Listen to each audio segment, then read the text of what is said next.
Con este tango que es burlón y compadrito, batió sus alas la ambición de mi suburbio. Con este tango nació el tango y como un grito salió del sórdido barrial buscando el cielo. Conjuro extraño de un amor hecho cadencia que abrió camino sin más ley que su esperanza. Mezcla de rabia, de dolor, de fe y de ausencia, llorando la inocencia de un ritmo juguetón.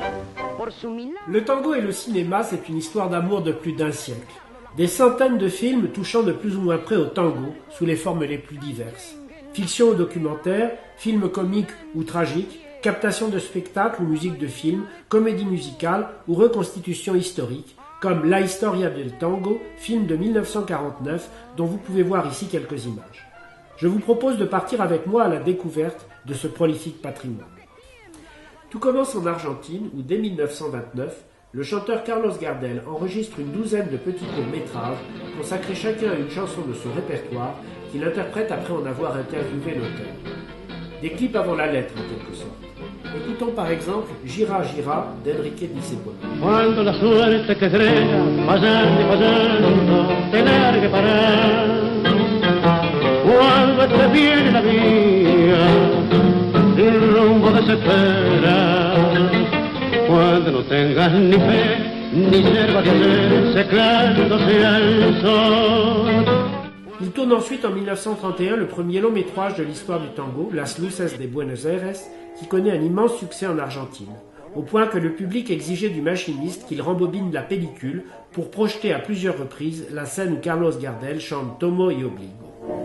Tomo y obligo, mándese un trago, que hoy necesito el recuerdo matar. Sin un amigo, lejos del pago, quiero en su pecho mi pena confiar. Beba conmigo hoy si se empaña, de vez en cuando mi voz al cantar. No es que la llore porque me engaña, yo sé que un hombre no debe llorar. Au cours des 4 années qui suivent, Gardel enregistra 7 autres longs métrages, d'abord au studio de Joinville, puis à New York où il arrive en 1934. Espérame, La Casa es Seria et Melodia de Arrabal en 1932, Cuesta Abajo et El Tango de Broadway en 1934, El Día que me quieras et Tango Bar en 1935. Des œuvres cinématographiquement assez discutables, mais qui nous permettent d'écouter quelques-unes des plus belles chansons du Zorzal criollo, comme ici Melodia de Arrabal. Barrio plateado por la luna, rumores de milonga en toda tu fortuna. Hay un fuelle que rezonga en la cortada mitonga.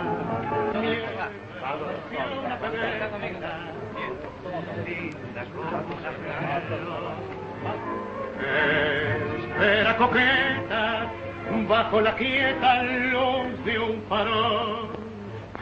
Barrio, barrio, que tenés el alma inquieta de un gorrión sentimental. Pena, ruego, es todo el barrio manevo, melodía de arrabal. Viejo barrio, perdone así al evocarte, se me pianta un lagrimón, que al rodar en tu empedrado es un beso prolongado que te da mi corazón. Gardel va rapidement faire des émules en Argentine, ouvrant la voie à une floraison de films de tango qui répondent à une forte attente du public. Cela commence avec Tango, un film réalisé en 1933 par Luis Molia Bart. Celui-ci nous offre sur le scénario édifiant d'une jeune ouvrière séduite par un voyou et qui finit par retrouver, repentante, le droit chemin, l'occasion d'un émouvant pèlerinage vers la mythologie du tango portegne et ses figures de légende. Comme dans cette scène où l'on voit danser El Cachafaz et Tita Merello sur l'orchestre d'Ernesto Ponzio.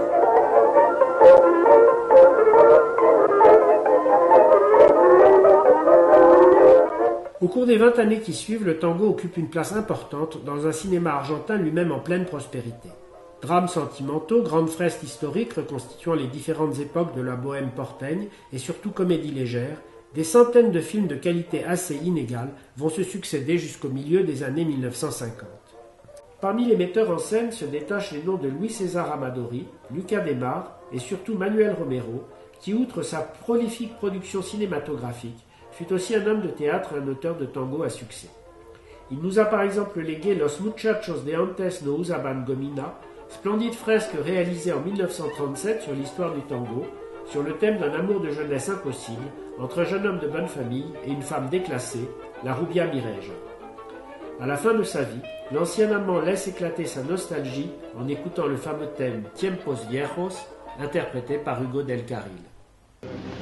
¿Te acordás, hermano, la rubia Mireya, que quité lo de hacer al guapo Rivera? Casi me suicido una noche por ella, y hoy es una pobre mendiga rapienta. ¿Te acordás, hermano, lo linda que era? Se formaba rueda para verla bailar.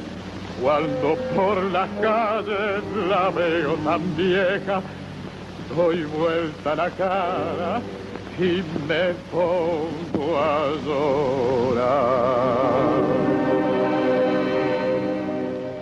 Quant à Homero Manzi, il ne fut pas seulement un grand poète et un journaliste engagé à gauche. Il écrivit également de nombreux scénarios. Dans son dernier film, El Último Payador, réalisé en 1950 et dont il assura également la mise en scène, il rend hommage au grand chanteur-compositeur du début du XXe siècle, José Bettinotti, interprété par Hugo del Carril. Ceci donne lieu à des reconstitutions historiques de grande qualité, comme par exemple cette réunion politique en l'honneur du grand dirigeant radical de l'époque, Manuel Aparicio.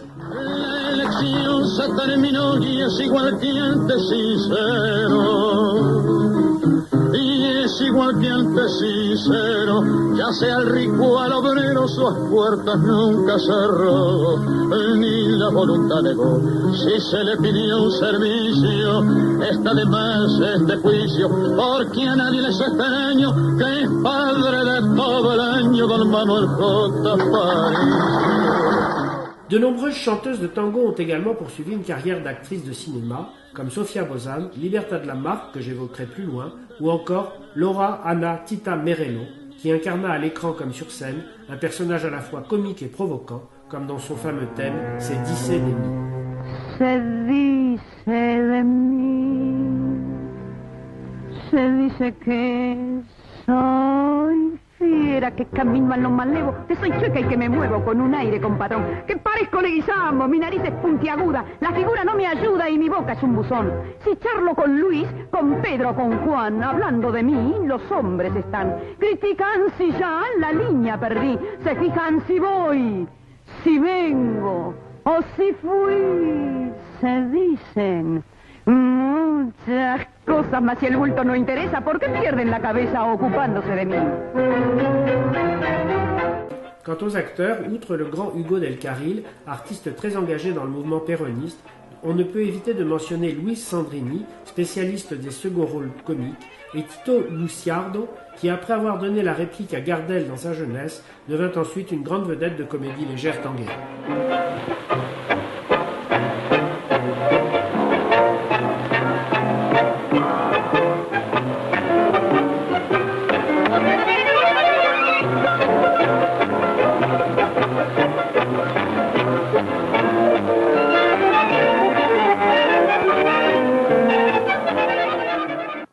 Le tango se diffuse aussi à l'étranger, connaissant un début de présence furtive dans le cinéma muet européen. Par exemple, le français Max Linder filme en 1912 un court-métrage intitulé Max, professeur de tango. Luis Buñuel introduit également quelques allusions au Dos por Cuatro dans son film Le chien en avant. Quant au russe Serge Eisenstein, il filme dans les années 1920 une étrange scène de cabaret avec un tango interprété par des nains dont on voit ici quelques extraits. Mais ce sont surtout les studios américains qui vont s'intéresser au tango en faisant le marqueur d'une sensualité exotique extravertie. Ancien danseur de music-hall, Rudolph Valentino devient rapidement l'une des plus grandes vedettes du cinéma muet des années 1920, imposant dans Les Quatre Chevaliers de l'Apocalypse l'image d'un séducteur latino, bravache et romanesque.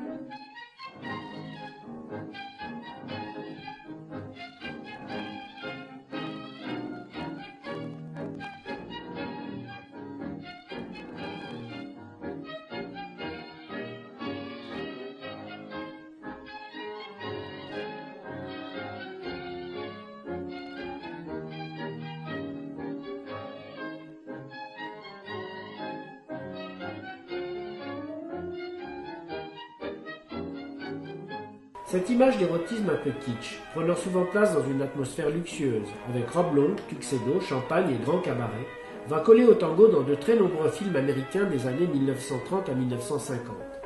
C'est par exemple le cas de Charles Boyer et Jeanne Harlow dans The History is Made at Night, réalisé en 1937.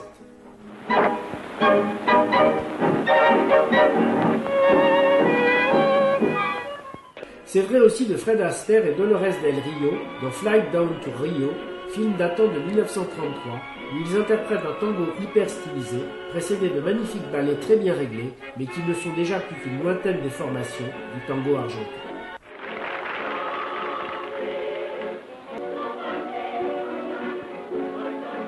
Mais ce tango à l'érotisme hystérisé se prête déjà merveilleusement à la caricature et à la satire. Cela donnera un florilège de scènes ou courts-métrages burlesques, Groucho Marx dansant sur le lit d'une chambre d'hôtel, Charlie Chaplin à l'équilibre incertain, Laurel et Hardy en duo, Mickey habillé en gaucho.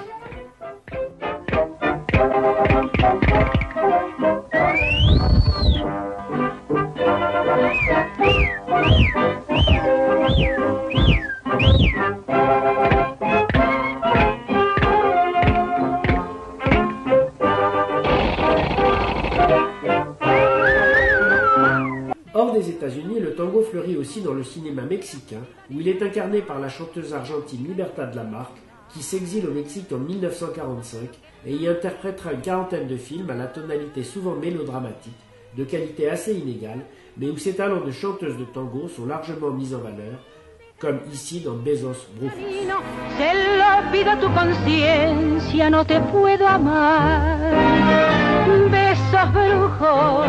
Besos brujos que son una cadena de desdicha y de dolor. Besos brujos. Mais les temps changent. À partir du début des années 1950, le tango entre dans une longue période de déclin. Il symbolise désormais à l'écran en Europe comme aux États-Unis la nostalgie d'une époque révolue, en l'occurrence les années 1920 et 1930. Dans Sunset Boulevard, réalisé en 1950 par Billy Wilder, une actrice déchue du cinéma muet, interprétée par Gloria Swanson, évoque ainsi les tangos de sa jeunesse glorieuse. You know, this floor used to be wood, but I had it changed. Valentino said there's nothing like tile for a tango. Dans le cinéma européen, on voit également apparaître le tango dans Borsalino, film de 1970 dont l'intrigue se situe dans le milieu marseillais des années 1930, dans Indochine, réalisé en 1992, qui évoque l'Asie coloniale française de l'avant-guerre,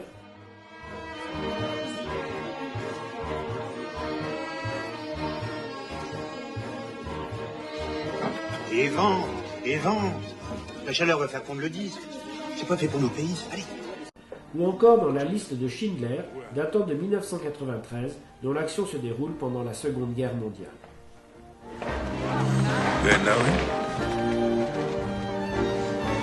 Find out who he is. Yes, sir. Mais il y a pire encore. Le tango devient dans certains cas un synonyme de ringardise et un objet de dérision.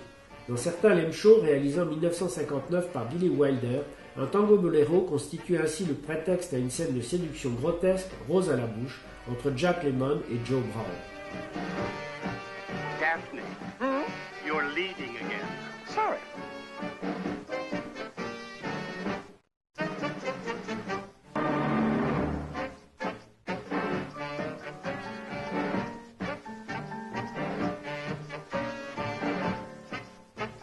Enfin, dans l'ultime scène du dernier tango à Paris, Marlon Brando et Maria Schneider se retrouvent en 1972 dans les sous-sols d'un club de danse où a lieu un concours de tango argentin. Les danseurs ont l'air de pantins mécaniques, le jury est composé de vieillards à la coquetterie ridicule. Alors, Marlon Brando se déculotte pour leur montrer son derrière.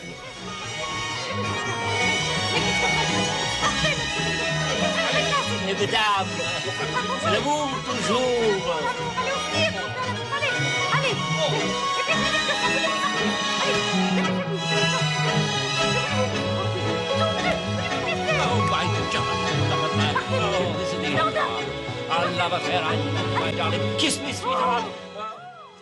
À partir du milieu des années 1970, le tango filmé entame cependant une progressive renaissance. Le mouvement débute en Argentine où les réalisateurs de la nouvelle vague cinématographique expriment un intérêt pour les cultures populaires de leur pays dans un contexte marqué par les revendications politiques et les luttes idéologiques. L'une des premières manifestations marquantes de cette quête identitaire sera le film Martin Fierro, adaptation à l'écran de l'œuvre mythique du grand poète José Hernandez et tournée en 1968. Son action, qui se déroule dans la Pampa à une époque antérieure à l'apparition du tango, permet de faire revivre la culture gaucho avec ses payadas et ses milongas camperas. Yo no soy cantor letrao, mas si me pongo a cantar, no tengo cuándo acabar y me envejezco cantando, las coplas me van brotando como agua de manantial. Soy gaucho y entiéndanlo, como mi lengua lo explica, para mí la tierra es chica y pudiera ser mayor, ni la víbora me pica, ni quema mi frente el sol.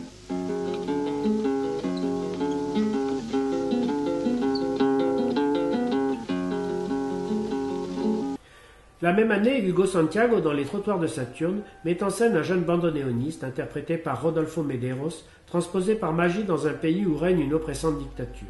Il va devoir lutter contre elle avec pour arme la musique de tango.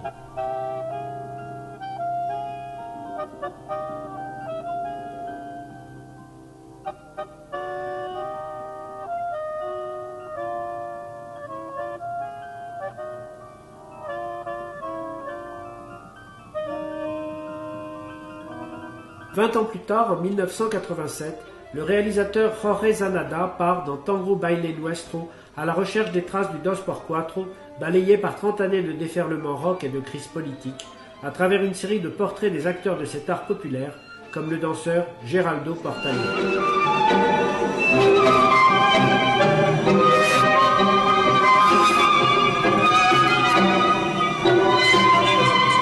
Mais c'est surtout Fernando Solanas qui va faire du tango le support d'une introspection de la gauche argentine confrontée à l'amertume de l'exil et à l'horreur de la dictature. Dans Tango, l'exil de Gardel, réalisé en 1985, un groupe d'Argentins exilés politiques à Paris s'accroche à l'espoir en préparant un spectacle de tango.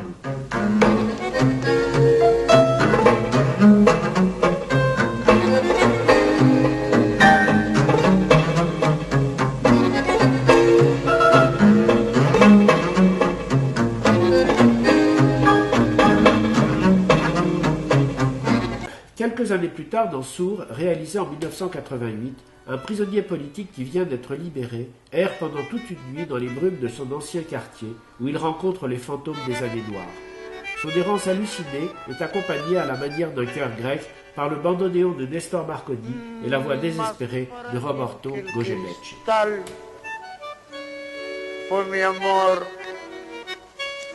junto a ti. Cristal tu corazón,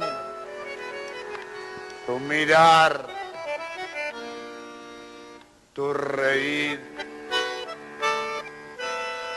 tus sueños y mi voz y nuestra timidez, temblando y suavemente tu balcón.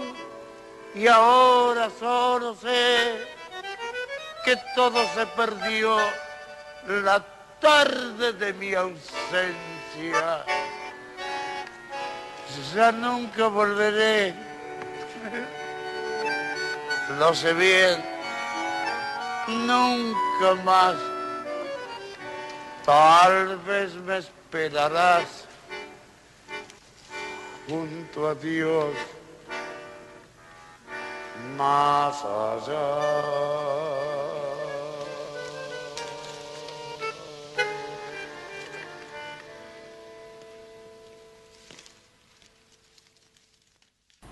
De son côté, Marco Zurinaga nous propose avec Tango Bar, réalisé en 1988, un film engagé sur fond d'intrigue politico-sentimentale, où le tango est omniprésent sous forme d'une quinzaine de séquences de musique et de danse.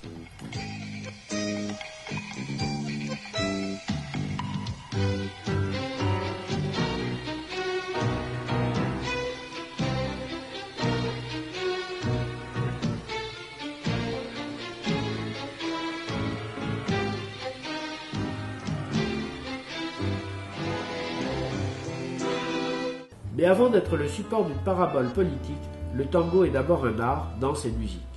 Du côté de la danse, la redécouverte des possibilités expressives du Dos por Cuatro par les chorégraphes argentins va profondément renouveler le spectacle vivant et les productions cinématographiques qui lui sont associées à partir des années 1990. Ana Maria Steckelmann avec sa compagnie Tango Kinesis fondée en 1993 et Julio Bocca avec son spectacle Bocca Tango mis en scène au début des années 2000 explorent par exemple des voies esthétiques novatrices associant tango et danse contemporaine.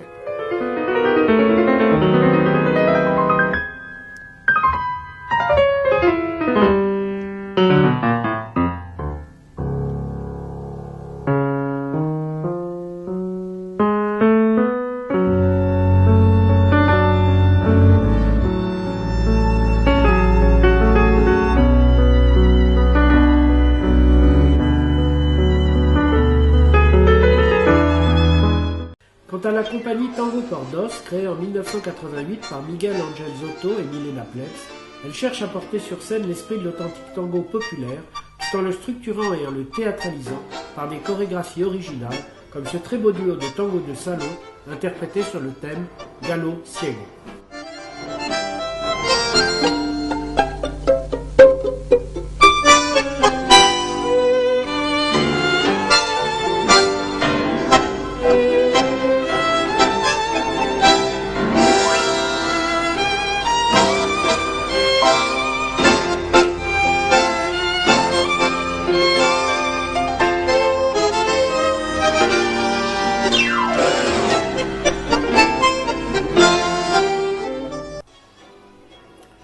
Enfin, les DVD tirés des shows for export, même s'ils n'évitent pas toujours le spectaculaire outré et les clichés, offrent également des moments de pur bonheur chorégraphique, comme cette délicieuse milonga interprétée par Alexandra Mantignan et Gustavo Russo en 1997, à l'occasion du spectacle Tango Passion.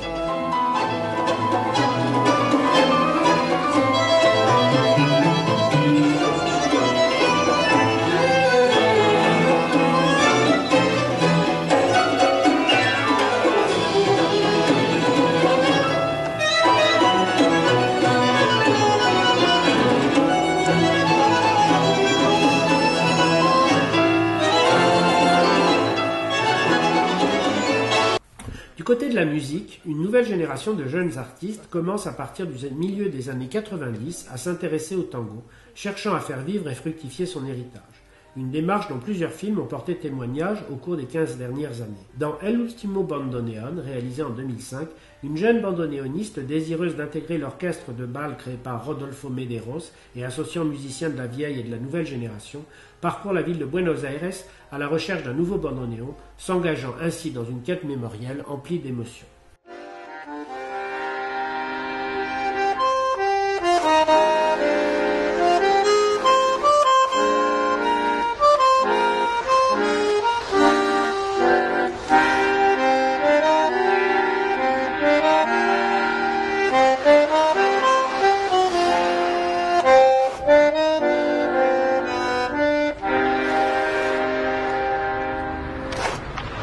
¿Tenés problemas con el instrumento, no?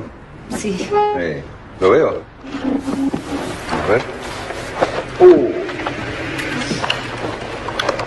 ¿Vos pensaste en repararlo? Sí. Pero me parece que no tiene mucho sentido porque pierde aire, el fuelle habría que cambiarlo. Sisos Brujo, également réalisé en 2005, raconte l'histoire de la création de l'orchestre école de tango, projet visant à permettre la transmission du savoir des grands anciens comme Emilio Balcarce vers la jeune génération de musiciens.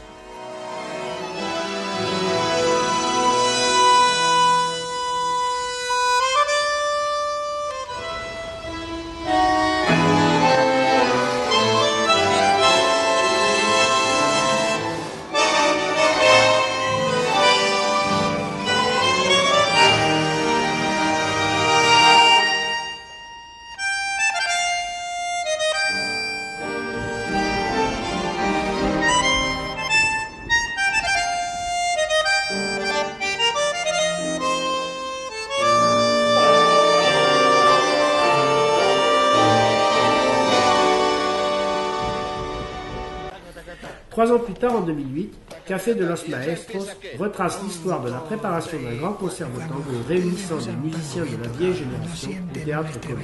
Il fait à cette occasion revivre leurs souvenirs par de passionnants témoignages. Vivía en tango. Linda época, sí, la época linda de Buenos Aires. Pido a mi A veces empezaba a tocar la orquesta y no nos oíamos. Los gritos y del aplauso. En el club, y me agarraba de ahí y veía el orgullo. Y se lo dije a mi papá. Me lo compró. Tanterito. Este se va conmigo. La renaissance du tango se manifeste également dans le cinéma argentin de fiction. Le film de l'espagnol Carlos Saura, Tango, tourné à Buenos Aires en 1998, en donne une preuve particulièrement éclatante.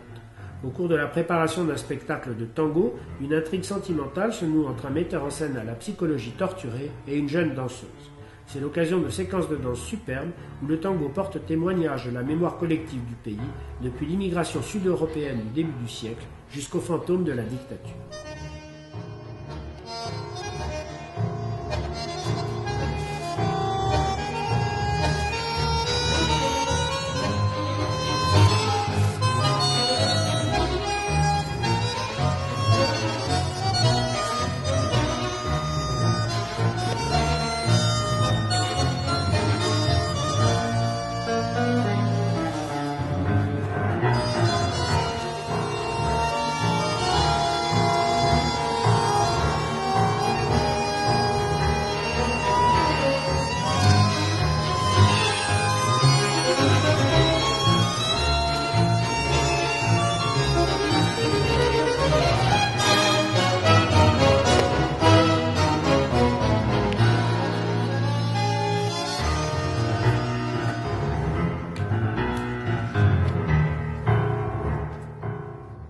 Quant au reste du cinéma argentin d'aujourd'hui, rares sont les films où le tango n'apparaît pas, même de manière furtive, tant il imprègne l'atmosphère du pays et la sensibilité de ses habitants. Au cours des années 90, le tango va également retrouver de l'importance dans le cinéma international, avec deux orientations bien distinctes. Dans les films d'action, le plus souvent nord-américains, il constitue le marqueur d'une sensualité exacerbée, permettant au héros d'expédier une scène de séduction express, rose à la bouche, avant de retourner l'affaire faite à ses activités homicides. C'est par exemple le cas dans True Lies, tourné en 1994, et dans Mr. and Mrs. Smith, réalisé en 2005, avec respectivement Arnold Schwarzenegger et Brad Pitt dans le rôle du séducteur latino. Quoique moins caricaturaux dans leur représentation du tango, deux autres films pourraient être rattachés à cette catégorie. Scent of a Woman, tourné en 1992, étrange comédie dramatique hésitant entre rire et tragique, où l'on voit Al Pacino, ancien colonel aveugle et suicidaire de l'armée américaine, danser un tango sur la voix de Carlos Gardel. Et le déroutant Assassination Tango, réalisé en 2002 par Robert Duval, contant l'histoire d'un tueur à gages envoyé à Buenos Aires pour y exécuter un contrat et qui y découvre le Dos por Cuatro.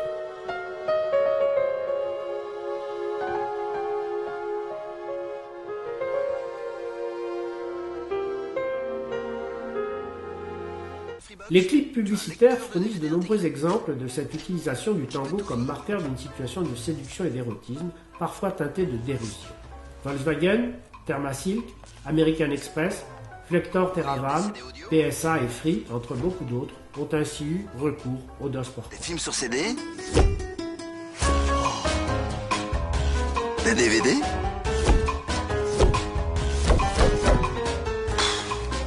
Et même des Blu-ray. Bref, tous les formats. Tu vois, c'est tout simple, la vie. Feel free.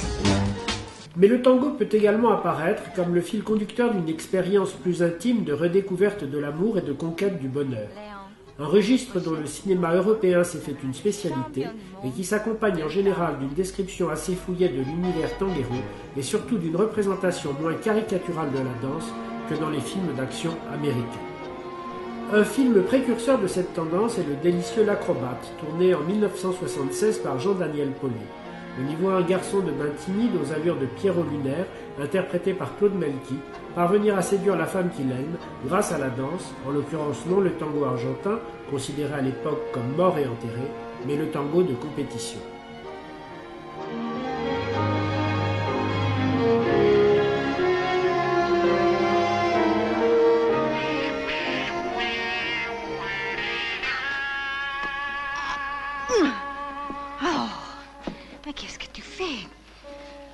comme ça, overswing. Allez. Voilà. Comme ça. Allez. Allez, comme ça. 20 ans après, la leçon de tango, réalisée en 1997 par Sally Potter, décrit la découverte par une réalisatrice insatisfaite du tango et de l'amour aux côtés de Pablo Verón, donnant par ailleurs lieu à de magnifiques scènes de danse.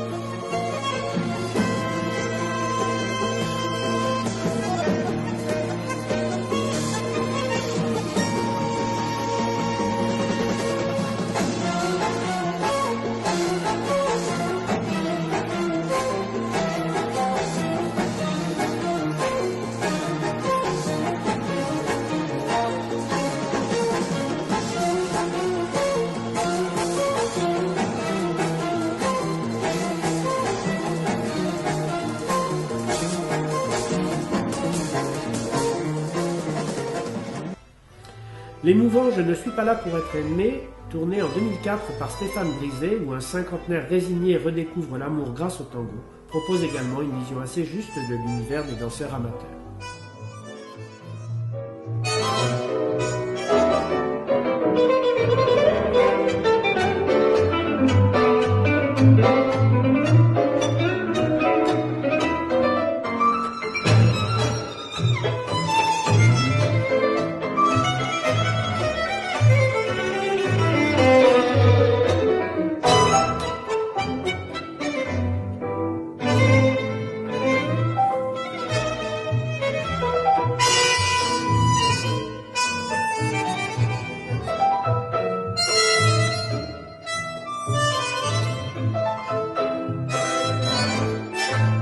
Dans De l'amour et autres désastres, tourné en 2006, la pratique du tango apparaît comme l'une des étapes d'une quête compliquée du bonheur par de jeunes bobos naviguant entre Londres, New York et Paris.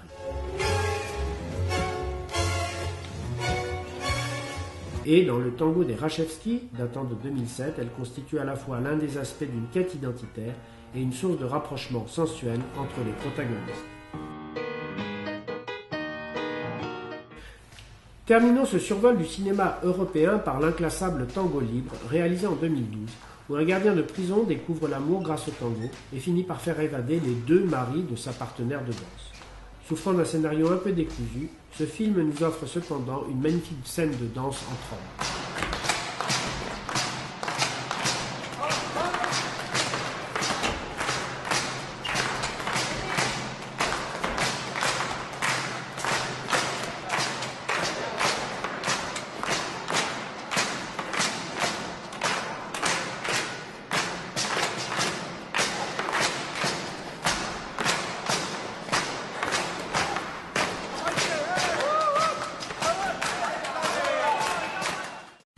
Deux films venus des États-Unis illustrent également ce rôle du tango comme expérience libératrice.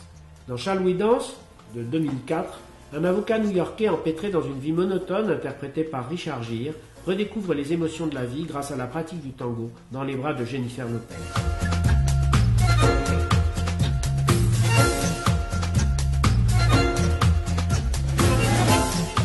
Quant à Dance With Me, datant de 2005, Antonio Barreras y incarne un professeur de danse de salon qui resocialise des jeunes en difficulté grâce à la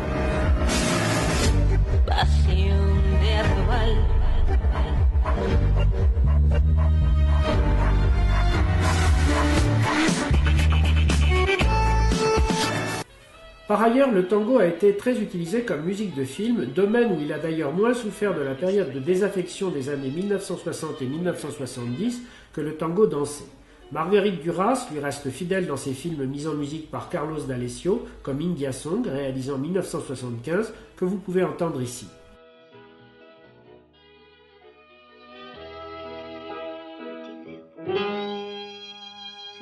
Humidité, et le piano sous des accords.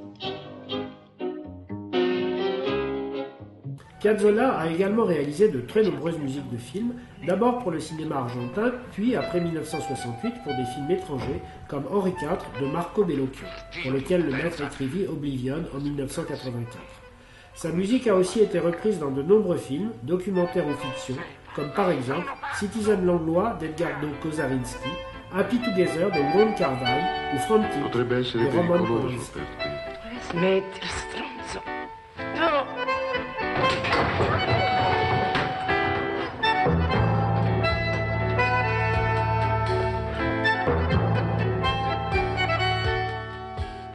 Voi dovete implorarmi questo dal Papa che può.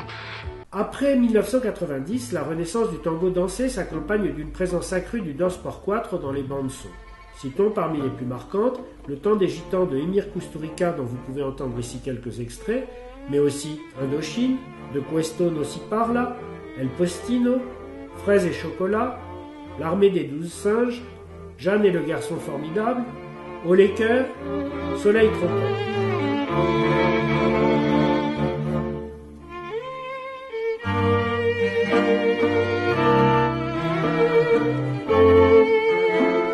Ou encore Howard's End de James Ivory, dont je vous propose également d'écouter quelques mesures.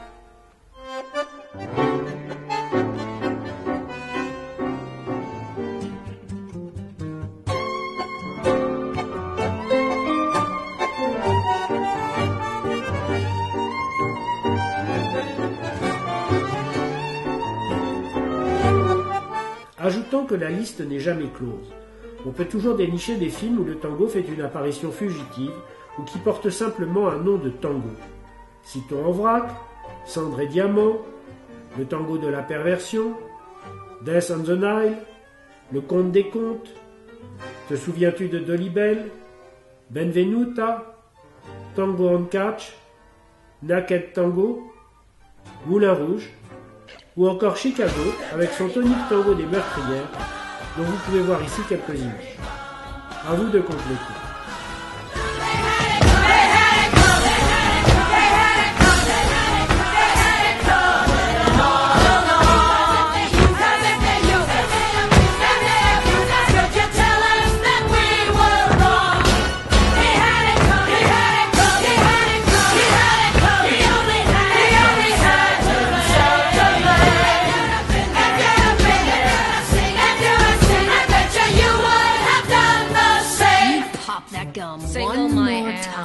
Merci ce quoi Uncle Sam artistic differences. Pop. 6. Squish. Enfin, l'intérêt retrouvé du grand public international pour le tango a ouvert au cours des 20 dernières années un marché significatif pour la production de films documentaires avec deux thématiques bien distinctes. D'une part, l'histoire du tango et de ses artistes, d'autre part, l'actualité du tango d'aujourd'hui et la vie de ses aficionados. Comme exemple de la première catégorie, je mentionnerai El Tango, El Bandoneón et sus Interpretes, remarquable compilation d'informations sur l'instrument roi du Dos por Cuatro datant de 2001 et dont vous pouvez voir ici quelques images. Mais il y en a tant d'autres, comme par exemple El Tango en el Cine sur la présence du tango dans le cinéma entre 1920 et 1960, réalisé par Guillermo Jurado en 1979. Tango La Obsession, réalisé par Adam Boucher en 1990, sur l'état des lieux de cette danse à Buenos Aires. The Life and Music of Astor Piazzolla, réalisé en 2004 par Mike Dibb pour la BBC. Tango, Así se baila milonga, recueil d'archives et de témoignages sur le grand danseur Pepito Avellaneda. Tango, la Genesis, consacré aux origines uruguayennes du tango, réalisé en 2005 pour la télévision uruguayenne par Martin Botero. El ineffable Bandoneón del Tango, consacré au bandoneoniste Leopoldo Federico. Citons également Horacio Ferrer, Poeta del Tango, réalisé à l'occasion d'un spectacle donné par le poète en compagnie de l'orchestre Marcucci et dont vous voyez ici la bande-annonce. Yo miro a Buenos Aires del nido de un gorrión, mareame con terror, que duela la muerte. Y te amo, te amo, te amo.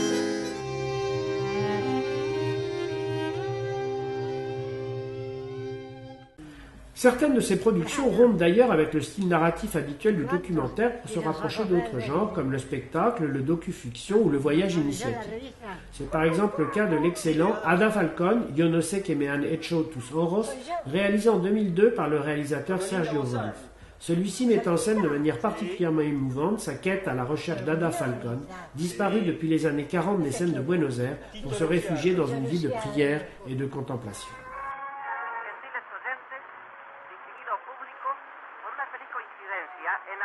Dans d'autres cas, le réalisateur reconstitue après coup des événements réels à travers des scènes rejouées par leurs protagonistes véritables, comme dans El Último Aplauso, qui retrace l'organisation en 2009, dans le café du défunt El Chino à Pompeya, d'un ultime concert réunissant ses anciens musiciens avec ceux de la nouvelle génération. Cuentan que fue la piba de Arrabal, la flor del barrio aquel que amaba un payador. Solo para ella canto el amor al miel de su ventana, pero otro amor por aquella mujer nació en el corazón de la mamenta. Quant à Manzi, un poeta en la tormenta, réalisé en 2009, c'est un très beau docu-fiction qui retrace la vie du poète à travers une alternance d'images d'archives, de scènes jouées par des comédiens et d'interprétations des œuvres de Manzi par des artistes contemporains.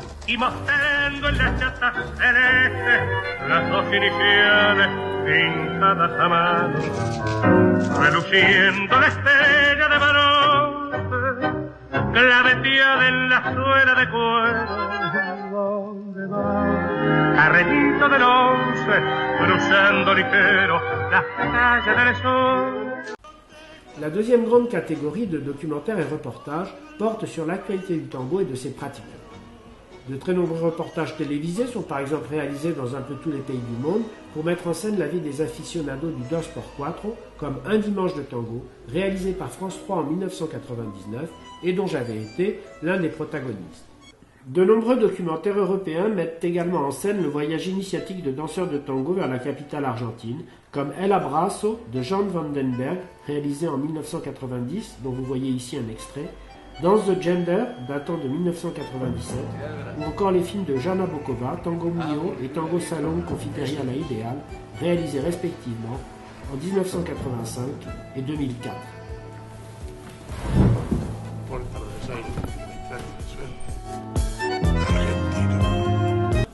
De son côté, le film Pèlerinage, Tango no Todo es Rock de Jacques Goldstein met en scène les retrouvailles en 2013 du photographe Pedro Lombardi avec les danseurs de tango qu'il avait pris en photo 10 ans plus tôt pour son album Invitation au tango. Realmente no sé si quise recorrer, pero me lleva.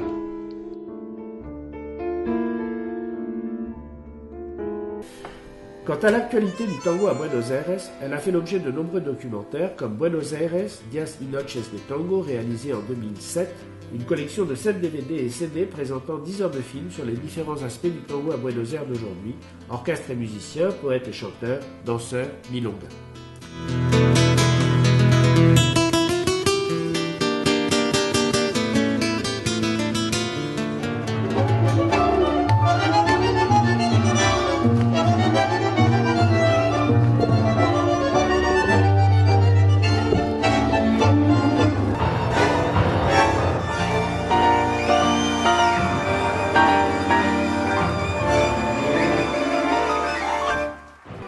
Il existe également d'innombrables DVD souvenirs édités à l'occasion d'événements marquants, tels que le championnat mondial de tango, dont vous voyez ici quelques images, ou le festival Cita de Buenos Aires.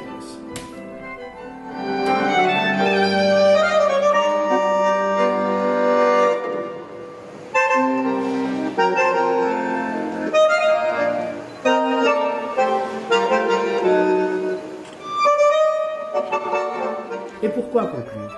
L'histoire de la relation entre tango et cinéma ne continue-t-elle pas en effet à s'écrire en permanence sous nos yeux, une source vive, jamais tarie, au reflet d'une infinie variété.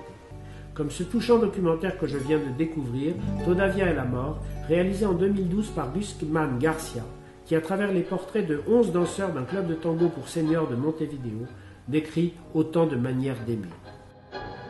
Yo te invité a bailar. Y me invitó a bailar ella, y bueno, no te puedo decir que no. Levantó la vista y la cabeceé y salió.